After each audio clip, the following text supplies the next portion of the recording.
আসসালামু আলাইকুম, বিসমিল্লাহির রহমানির রহিম। সবাইকে স্বাগতম আমার চ্যানেলে। আজ শুক্রবার সকাল থেকেই শুরু করে দিলাম নতুন ব্লগটা। ঘরগুলো গোছাচ্ছি।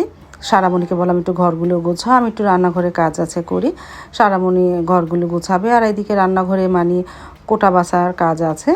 আজকে বেগুন দিয়ে আলু দিয়ে রান্না করব, মৃগেল মাছ, লাউ ডাল, উস্তা ভাজি আর পেঁয়াজ ছোলা নাই পেঁয়াজ ছুললাম, সব কিছু গুছিয়ে নিতেছি দুপুরে রান্নার জন্য।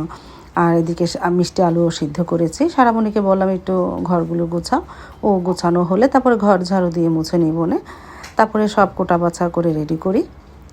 তারপর তো দেখতে দেখতে প্রায় 3টা বেজে গেলো। 3টা বাজে রান্নাঘরে চলে আসলাম। উস্তা ভাজি আর সব কিছু তো কোটা হয়ে গেছে। এই যে মৃগেল মাছ রান্না করবো আর ফলি মাছ লবণ দা রাখলাম, আজকে না 2 দিন পর রান্না করব বাসি ফলি মাছ। তারপরে এই চুলায় দুধটা জাল দিয়ে নিতেছি আর পাশের চুলায় ডালটা বসিয়ে দিই। এই ডালটা ধুয়ে নিই। প্রেশার কুকারে লাউ ডালটা দিলে তাড়াতাড়ি হয়ে যায়। তারপরে প্রেশার কুকারে মেখে ঝুঁকে বসিয়ে দিয়েছি। অন্তত 3টা সিসুলে জালটা নিভিয়ে দিব, তারপরে বাগার দিব না। আর এই চুলায় উস্তা ভাজিটা বসিয়ে দিই।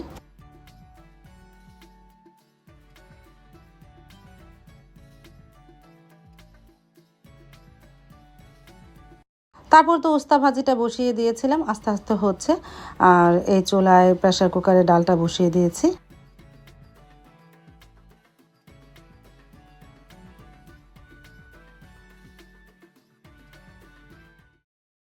ডালটা 2-3টা সিস হওয়ার পর নামিয়ে এখন মাছগুলো ভেজে নিতেছে। আজকে মাছটা একটু হালকা ভাজা দিয়ে রান্না করব। আরেকদিন শুধু কষা রান্না করেছিলাম, আজকে ভেজে নিতেছি। তারপর তো মাছ ভাজা হয়ে যাবার পেঁয়াজটা ভেজে নিয়েছিলাম। আদা রসুন দিয়ে হলুদ গুঁড়া, মরিচ গুঁড়া, ধনিয়া গুঁড়া দিয়ে মশলাটাকে একটু কষানো হোক।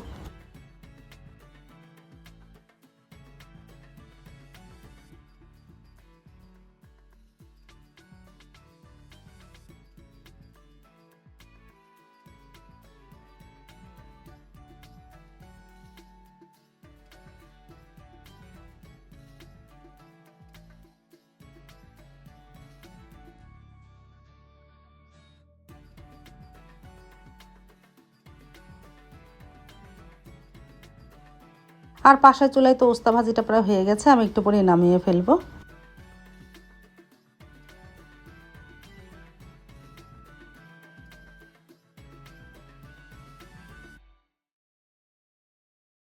তারপরে তো লাউ ডালটা বাগার দিয়ে ফেললাম।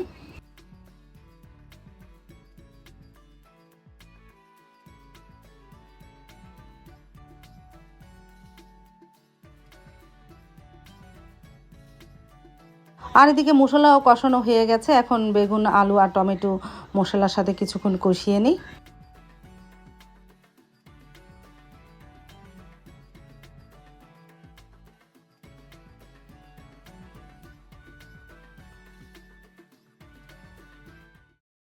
কষানো হয়ে যাওয়ার পর পানি দিয়েছিলাম, এখন বলক আসলো। একটু শাক দিই, শাক দেওয়ার পরে দিমু মাছ, ভাজা মাছগুলো ছেড়ে দিয়ে আস্তে আস্তে রান্না করি।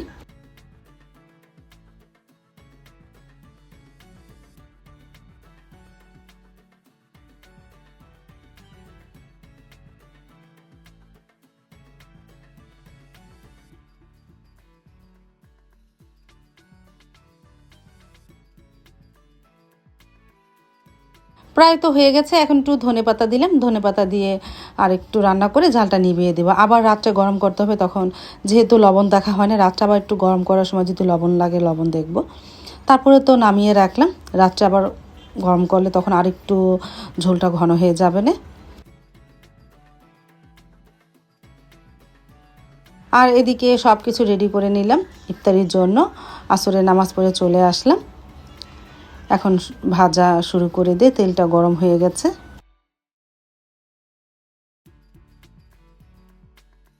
তারপর তো সব ভাজা হয়ে গেছে। এখন ড্রয়িং রুমে নিয়ে যাব, আমরা সবাই একসাথে বসে ইফতারি করে নিব।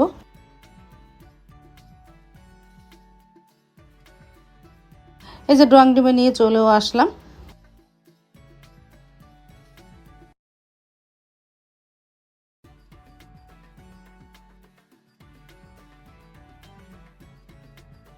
সাইদুল বাবাও চলে আসলো, আজানও দিয়ে দিল। বিসমিল্লাহ বলে শুরু করলাম। আলহামদুলিল্লাহ, সবাই একসাথে বসে ইফতারি করে নিলাম।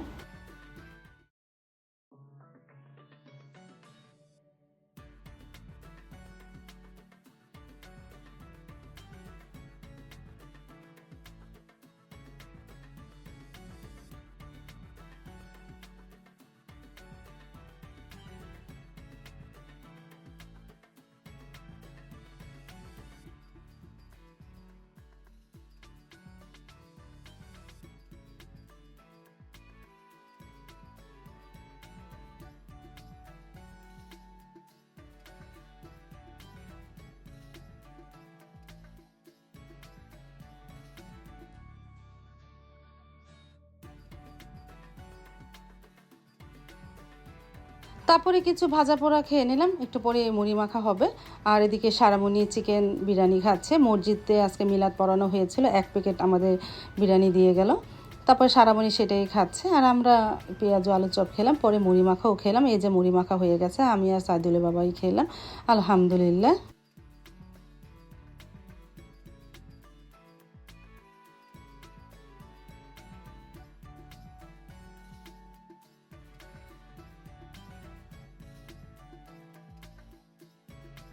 তারপর তো দেখতে দেখতে ঘন্টা 3 সময় চলে গেল। নামাজ পড়ে সাইদুল্লাহ বাবাও চলে এসেছে, এখন খেতেও বসে পড়লাম। আমার তো লাউয়ের তরকারিটা অনেক ভালো লাগে, লাউ ডাল তো কোনো কথাই নেই। লাউ ডাল দিয়ে ভাজি দিয়ে প্রথমেই খেয়ে নিলাম, এটা দিয়ে পেটটা ভরে ভাত খাওয়া হয়ে যায়। তারপরে সাইদুল্লাহ বাবাও খেয়ে নিল, মাও খেয়ে নিল, আলহামদুলিল্লাহ বিসমিল্লাহ বলে শুরু করেছিলাম।